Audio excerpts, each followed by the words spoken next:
ഒരിടത്തൊരിടത്ത് 3 രാജകുമാരന്മാരുണ്ടായിരുന്നു. അതിലൊരുത്തൻ ജനിച്ചിട്ടേയില്ല. ബാക്കി 2 പേരും അമ്മയുടെ വയറ്റിൽ പോലും ഉണ്ടായിട്ടില്ല.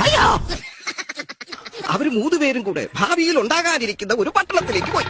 സ്വർഗത്തേക്കാൾ സുന്ദരമാണി സ്വപ്നം വിടരും. അവിടെ 3 കെട്ടിടങ്ങൾ ഉണ്ടായിരുന്നു. അതിലൊന്നിനെ മേൽക്കൂരയില്ല, ചുവരില്ല, തറയില്ല. പൊളിക്കാൻ കുറെ സമയം.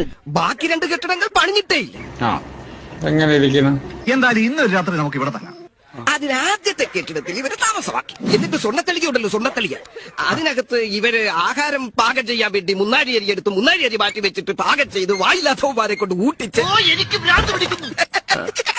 ഇത് ഞാൻ എഴുതിയ ഒരു കഥയാ. ഈ വാദിച്ചൻ എഴുതിയ കഥയാ. എങ്ങനുണ്ട്? അവന്റെ കുറവള്ളിക്ക് എന്നെ ഇന്ന് തിങ്കളാഴ്ച വെള്ളിയാഴ്ച ആവട്ടെ.